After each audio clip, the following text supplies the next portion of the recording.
신약성경 누가복음 4장 1절에서 13절까지 우리 한 목소리로 함께 봉독합니다. 예수께서 성령의 충만함을 입어 요단강에서 돌아오사 광야에서 40일 동안 성령에게 이끌리시어 마귀에게 시험을 받으시더라. 이 모든 날에 아무것도 잡수시지 아니하시니 날수가 다함에 줄이신지라. 마귀가 이르되 내가 만일 하나님의 아들이거든 이 돌들에게 명하여 떡이 되게 하라.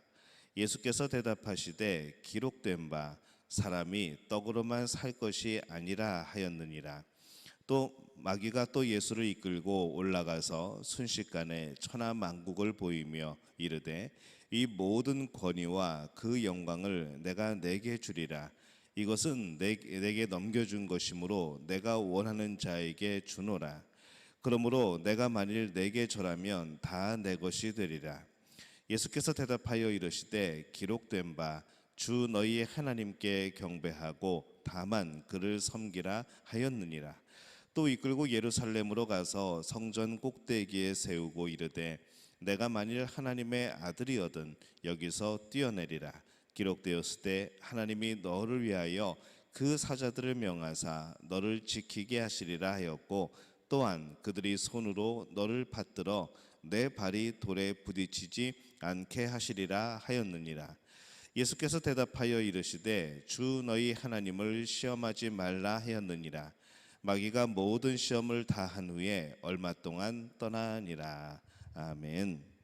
할렐루야. 하나님의 은혜가 오늘 새벽에 하루의 첫 시간을 주 앞에 드리는 우리 믿음의 가족들에게 함께 하시기를 예수님의 이름으로 축원합니다. 이 오늘 말씀은 구원 사역을 이제 시작하시는 예수님을 사탄이 시험하는 그런 내용이 담겨져 있습니다. 예수님은 결코 시험에 빠지지 않으십니다. 그런데 오늘날 우리들이 시험에 참 빠지기가 쉽죠. 그래서 오늘 예수님의 이 구원 사역에 거룩한 동참을 하고 있는 우리를 시험하는 이 사탄이 과연 그들이 원하는 것이 무엇이고 그들이 원하는 계략이 무엇인가, 우리가 이것을 좀 살펴볼 필요가 있습니다. 우리의 모습을 먼저 보면은 우리는 참 물질에 약합니다.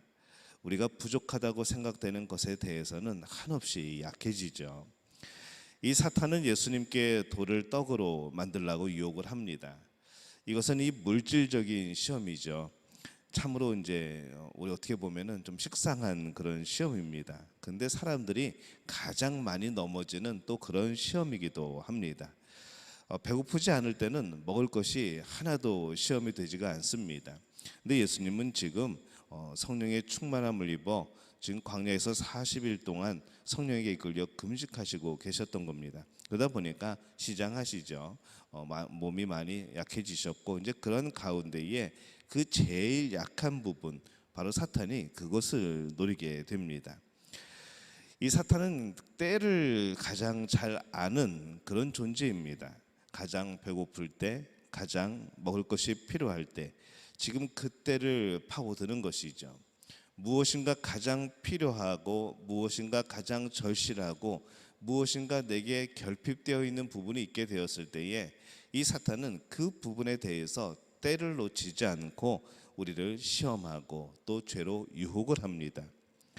이 사탄의 유혹에 대해서 예수님께서 대답을 하십니다. 사람이 떡으로만 살 것이 아니고 하나님의 말씀으로 살아야 된다라고 말씀을 합니다. 이 모습을 보면서 우리 또한 이 하나님의 말씀으로 살아가는 그런 존재임을 우리가 깨닫게 되는 것이죠. 이 예수님의 이 첫 번째 시험은 우리에게도 똑같은 대답입니다. 사람이 떡으로만 살 것이 아니요, 우리는 하나님이 주시는 것, 하나님이 채워주시는 것, 또 하나님께서 온전케 하여 주시는 것, 우리는 그것으로 채워지고 만족하며 기쁨으로 살아가는 그러한 존재인 줄로 믿습니다. 우리 믿음의 가족들은 언제나 이 세상이 주는 유익이 아니라 하나님이 주시는 은혜로 살아감을 기억하는 우리 복된 믿음 가족 되어지시기를 예수님의 이름으로 축원합니다. 이 두 번째로 이 사탄은 예수님께 세상을 보여주면서 자신에게 절하면 세상의 권력을 주겠다고 말을 합니다. 이 권력이라는 것은 참 대단한 시험이죠. 근데 이 사탄이 이것을 시험할 때에 뭐라고 하는가 하면은 이 하나님이 내게 주신 이 모든 것을 준다고 말을 합니다. 근데 과연 하나님이 이 세상을 사탄에게 다 주셨을까라는 생각을 해보는 것이죠.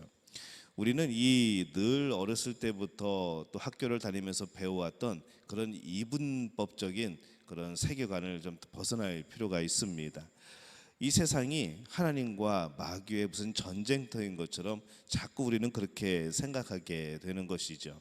그래서 서로 세력이 비등비등한데, 서로 힘이 비등비등한데, 그 힘이 비슷한 존재, 그 집단, 그 주체들이 싸우는 것처럼 우리는 그렇게 생각하는 경우가 있습니다. 그러나 이 하나님의 능력이 이 사탄의 능력하고 어떻게 견줄 수가 있겠습니까? 하나님의 능력은 모든 것을 뛰어나시고 정말 모든 것을 치리하시는 그런 분이신 것이죠. 그러다 보니까 우리가 이 사탄의 능력, 권력, 이 힘에 대해서 너무 크게 생각하고 또 그것이 너무 강력하다고 생각하는 그런 생각을 버리고, 우리 하나님께서 함께 하시는 모든 것을 다스리시는데 그것에 우리 죄로 인한 결핍, 우리 죄로 인한 그런 비어있음, 바로 그 부분, 또 인간이 하나님을 거역하게 되고 거절하게 되는 그 부분이 바로 사탄의 영역이 되는 것이죠. 그러다 보니까 우리가 이 하나님 앞에 온전히 서지 못하면, 언제나 하나님의 뜻에 합당하게 살아가지 못하면은 바로 그 죄 가운데 살아가는 이 모든 영역들이 사탄의 영역이 되어버립니다. 그렇기 때문에 언제나 이 권력, 이 힘은 하나님께 있음을 기억하고 우리가 이 사탄에게 그 힘을 주지 않기 위하여서, 그 자리를 주지 않기 위하여서 노력할 수 있는 그런 마음이 되어야 되는 것이죠. 그래서 이 사탄은 예수님께 세상을 보여주면서 이 자신에게 절하면 하나님께서 내게 준 이 세상의 모든 것을 준다고, 권력을 준다고 말을 합니다. 벌써 그 말 자체가 어폐가 있습니다. 이 내 마음대로 무엇인가를 할 수 있다는 것, 이것은 참 묘한 그런 매력을 가지고 있습니다. 그래서 많은 사람들이 이 힘을 얻으려고, 이 권력을 얻으려고 그렇게 살아가죠. 그러다 보면서 놓치는 것이 무엇인가 하면은, 진정한 힘은, 진정한 권력은 하나님의 힘이고 하나님의 능력이고 하나님의 권력입니다. 우리가 그것을 놓쳐버리고 그 진리를 놓쳐버리고 인간의 그런 권력, 그런 것을 쫓아서 살아가게 되는 것이죠. 이 정치에서는 누구도 믿을 수 없다는 것이 그냥 정설처럼 그렇게 되어지고 있습니다. 이 권력을 위해서는 가장 친한 사람도 자기 편이 없어지기 때문인 것이죠. 이렇게 많은 사람들이 이 권력 앞에서 넘어지고 배신하고 뒤돌아섭니다.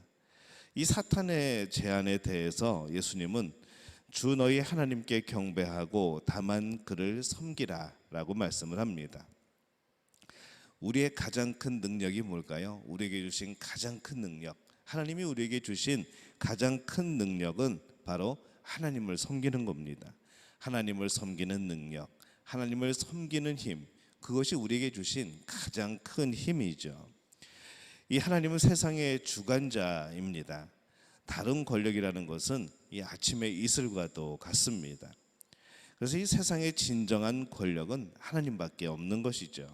그래서 우리는 오직 이 하나님만을 섬겨야 합니다.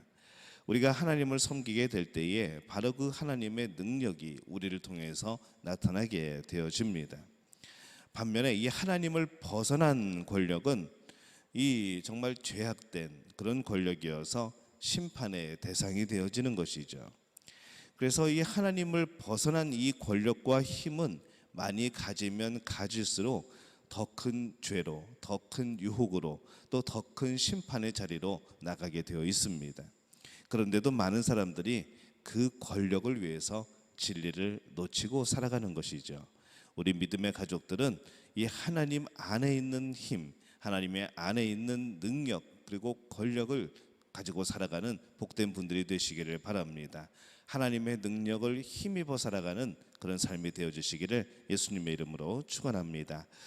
세 번째로 사탄은 예수님께서 이 성전의 꼭대기에서 뛰어내리라 라고 말씀을 합니다. 그러면 하나님이 받아주실 거라는 것이죠.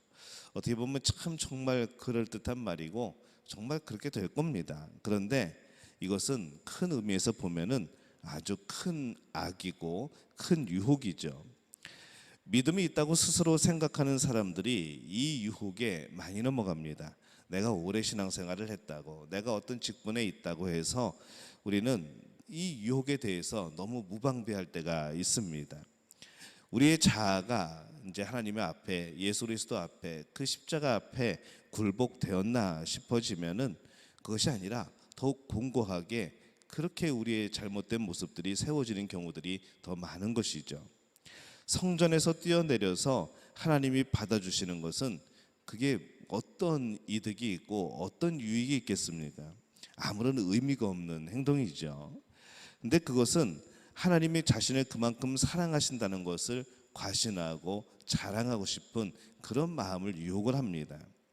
이것을 믿음으로 착각하는 사람들이 있는 것이죠.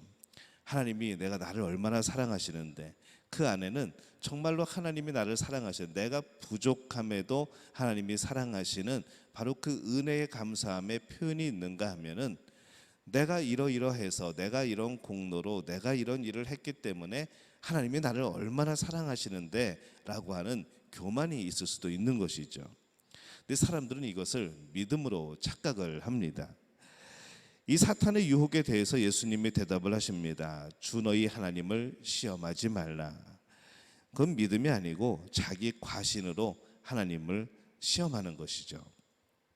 내가 이 정도 했으니까 하나님이 나를 사랑하실 거야. 그래서 이 기회에 하나님이 나를 사랑하시는지 안 사랑하시는지 한번 두고 봐야지 라는 이런 마음 자체가 하나님을 시험하는 것이라는 거죠.